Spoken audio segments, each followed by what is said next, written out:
Hey everybody, surprise, surprise. John Hope Bryant calling, calling in, Chairman and CEO of Operation Hope and Bryant Group Ventures. Tell your friends that I'm live. I'm going to do this from time to time. Today I'm talking about really a series, the empowerment of women. I'll be doing a whole series on a range of topics. This one's really near and dear to me, the empowerment of women. Specifically, I want to talk about women's intuition, and then I want to talk about the crisis of women in money, where those things connect. So I spoke at Clark Atlanta University today. By the way, you can make comments below. I will respond to those comments. I just saw that Marta just joined the conversation. I will respond to those comments in real time. If you catch me in the 5 or 8 minutes that I'm doing this, I'll answer your questions live. I'll also respond post when I have time between meetings if you miss me offline. So I spoke at Clark Atlanta University today, specifically around a financial literacy or civil rights agenda at the university with the class of young people there, a lot of women in the audience. And I said some stuff that you just can't guess, like, just is either true or not. And so I said, because, people are kind of skeptical, is this guy, that understand me? So I said, look, women have an intuition about things, don't you? So you'll meet a guy and you'll be like, he ain't no good. Right? I mean, ladies, is that right? Tell me, is that right? In your gut, in your intuition, you never were taught this. You didn't learn this in any school. Maybe your mother, your father didn't give you any cues, but you'll meet somebody, you go, he ain't right. There's just something about him I don't like. That is not something you learn. That is not education. That's wisdom, and more importantly, that's intuition. It comes from God. As my friend Quincy Jones, who is, this is his birthday today, and I want to thank some folks from Detroit for inspiring me to do this series, by the way, Empowering of Women. But there's some folks who were in the audience, and when I said this, they immediately resonated. Yeah, that's exactly right? No one ever taught me that. I just knew that. Quincy Jones, whose birthday is today, would say, we're all terminals for a higher power. I would say that, and this is inspired by Deepak Chopra, who was inspired by a French philosopher, we're not human beings having a spiritual experience. We are spiritual beings having a human experience. Now think about that. We're not human beings having a spiritual experience. We are spiritual beings having a human experience. So it's all about energy, right? And if the whole purpose of life is to become transparent to God's will, I think that that's true. And if we're mostly energy, and if our body is made of 70% water, then we're feeling everything, right? The most important things in life are things that we feel, not things that we see. It's what do you feel about something? Or as my best friend Rod McGrew would say, if you're madly in love and you're ready to submit to the BS will entertain you. But if you're madly in love and you're not ready to submit to the whatever the it is, the BS will drive you crazy. So your intuition is God speaking to you and through you. Or for a guy, it's a gut feeling. If guys are a little harder for guys, because guys not so comfortable with their emotions like women, but women are the only givers of life. You're terminals to a higher power. You're directly connected to God, and I think that when you are enlightened, you just have found the light and you sat down in it. That's all it means. So women know something that men don't know. Men know something that most people don't know, and you know it intuitively. It is your intuition. So while I want you to be mental and I want you to think, I don't ever encourage you or want you to not trust that gut feeling, that intuition inside of you, because it will never be wrong. Whatever decision you make emotionally will probably be wrong, but every decision you make intuitively will never be wrong. So let me see here.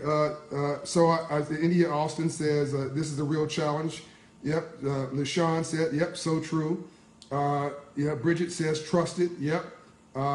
Absolutely. Martha says, absolutely a natural instinct. Bridget, a lot of other people here saying, yep. Beverly Rice, yes, she says. Sheila Ann, Dawn Blizzard, yes. Hoyle, even Roderick Cunningham weighed in. The brother was like, yeah, let's have this conversation. Okay, so why is this important? Because with all of these sort of white instincts, why do oftentimes women find themselves in strange situations? For instance, why does a woman end up with an abusive man? A man who's beating you, let's be blunt now, real talk, beating you, disrespecting you, jamming you up. Real love is the nurturing of one's own or another spiritual growth. Anti-love is a repression of one's own or another spiritual growth. Period, full stop, right? I'll talk about love in another piece. I'm going to do a whole thing on what love really is. Love is work, non-love is laziness, anti-love is evil. I'll get to that in another piece, right? So if that's true, why stay with an abusive man? Very simple. Connection to civil rights, connected to Operation Hope's work, connecting what I was doing at Clark Atlanta University today, money. The only real reason, other than low self-esteem, a whole other conversation, that's real poverty, that a woman stays with an abusive man at the end of the day, particularly if she has children, is money. Because you're afraid that he's going to snatch the rug from underneath your foot or the roof from over your head, so you won't be able to take care of your kids. Somehow he's going to. That's what pimps do, by the way. That's what guys who are taking advantage of women in the most brutal ways they do. They hold that economic piece over your head to give you just enough to get to the next situation, and then they say no mas. So I want you to set yourself free. I want 2016 to be the year that you do what you want to do. If you're with a bum, it's because you decide to be with a bum, right? Not because you have to be, right? I want you to make your decisions based on being present in the moment, all right? Yesterday's a memory, doesn't exist. Tomorrow's a future, hasn't happened. Most people are miserable because they are not present in their own life. That's why they call it being present a gift. I want you to give yourself a gift. I want you to be present in your own life. That means, and my next piece I'm going to do tonight before I go to my meetings is on credit scores. I want you to get your, as my dad used to say, your credit right. Okay, let me give you a quick story about my family. So my mother is a great role model for this. My mother, Juanita Smith, of not dealing with abuse. Now, I love my dad. My dad's a great guy. No buts, right? Except he was financially illiterate. And Ambassador Young says that men and women fail for 3 reasons: arrogance, pride, and greed. My dad was a brilliant guy. I'm a businessman because he was, but my dad was, financially illiterate and too prideful to admit it. So my mom and dad used to divorce, would argue over money. They got into a really big argument when I was 5 years old over money. My sister Monty, Mara Hoskin, will tell you that because she was older than me, it was really quite unfortunately memorable. And I remember calling the police and, please come. My daddy's hitting my mother. Then I said, oh no, my mother, she pulled out that pump. She could throw it around the corner and hit you. And my dad never grew hair when she hit him again. Please come. My mother's beating up on my mother, and my mother's beating up on my dad. Now, why that's funny today, it wasn't funny then, and I remember today. Well, we had an 8-unit apartment building, a nursery, our own home, a cement contracting business, a gas station at Normandy and Vernon on the southeast corner. If anybody knows LA, where I'm talking about, we lost it all. I'll go into that detail in another piece, right? Stay focused on this message. So dad gets divorced. Mom moves to Compton, California. I go to live with my mother and my sister. I think I'm more sensitive today because I hung out with a lot of women growing up in my early years. Let me see here. Nancy says many of us are attracted to that poor, abusive man that comes from low self-esteem. I mentioned that, Nancy. Many of us have our own resources, but gravitate toward the negative despite the flags. It's right. So that's the self-esteem issue I mentioned. In addition to the money. That's real poverty. Roderick saying, teach, thank you very much. Oh, wow, his mother was murdered due to domestic abuse. So he knows firsthand. That's Roderick Cunningham. Thanks for being so honest, man. And Sheila says we need to be loved, not just money. Absolutely the case. And if I don't like me, I'm not going to love you like you. If I don't feel good about me, I'm not going to feel good about you. If I don't love me, I can't love you. If I don't respect me, I'm not going to respect you. If I don't have a purpose in my life, I'll make your life a living hell.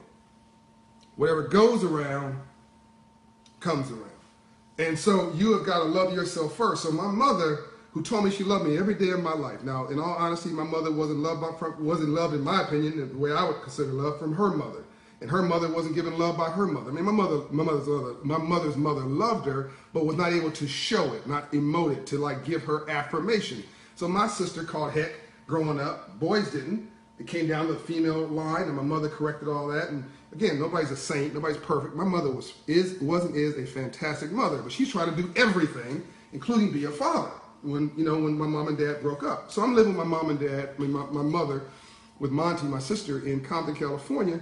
And, you know, really, my nurturing came mostly from my mother growing up. My mother decided when she was laid off from McDonnell's Aircraft, she was never going to rely on a man again for her sustenance. So she would come work as a janitor in my elementary school in Compton, California. When she was laid off, didn't complain about it, McDonnell's Aircraft, now Boeing Aircraft, come work as a janitor in my elementary school so she could spend more time with me. What a woman, right? And I hated it at the moment, the time, because like, can you get this woman out of my face? I see her at home. But it was, of course, brilliant on her part. And then she started selling handicraft, making handicraft and selling it, making food and selling it on the side. It got to the point where she didn't need her job at McDonnell's Aircraft except for the health benefits. And when they called her back, that was bonus money. Or as another friend of mine would say, live off his paycheck and then bank his wife's paycheck, or vice versa, so that you're always building for the future. So my mother would tell me, the man will set your salary, you decide your income. What a woman, right? And one of these days I'll bring her on with me because she has an 815 credit score, which is better than mine. I want to ask my mother, are you going to get married again? I told people at Clark Atlanta this today. And she said, yeah, I'll get married one day, but he's going to be a BMW. A black man working. My mother takes no prisoners, and she bought and sold 5 homes, and today is financially independent, lives in Houston, Texas, and can do what she likes, right? And has been a great mom to me, my brother, and my sister, and I am who I am because of her. And yes, my father, but I ended up taking care of my father for the last 15 years of his life because he made it but couldn't keep it. He made $1, spent $1.50. The more money he made, the broker he got. And his relationships were all, funny enough, dependent on women after my mother left. Whereas my mother's relationships were independent of men. So I'm not saying don't hate on men, don't be mad at nobody. I want you to love yourself. And when you date somebody, check their credit score. I'm going to end with this, I don't mean that literally, but I'm going to end this on a lighter note because I've gone well over, it's 12 minutes. I hope you guys have enjoyed this. Let me see. Juanita did a good job. Thank you very much. Thank you all for your comments. I'm trying to stay up on your comments. So I want you to live your life 8 to 10. 1 to 5 is mediocrity. Don't do that. The Bible says, "Be hot or be cold. If you lukewarm, I'll spat you out." Translation: even God does not like mediocrity. 5 to 7 is entertainment. Ladies, that's a guy you date but you don't marry. Meet him at the club. It's all good, nice guy, handsome, you know, cool, bad boy. Leave him at the club. Or at the very least, you know, go date him, hang out. Don't bring him home. Don't introduce him to your family.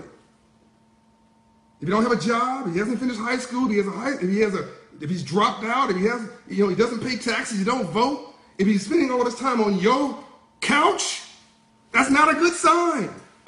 Okay? Watch how you live your life. It may be the only Bible that anybody else reads. Is that who you want your son looking at? Is that what you want them to model?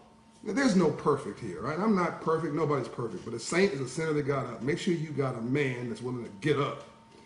But before they get up, do what Dr. King said. No one can ride your back unless you bent over. So straighten your back, pull back your shoulders, love yourself first, and get your life right, starting with your financial life. It will set you free. Peace out. Hope this was good.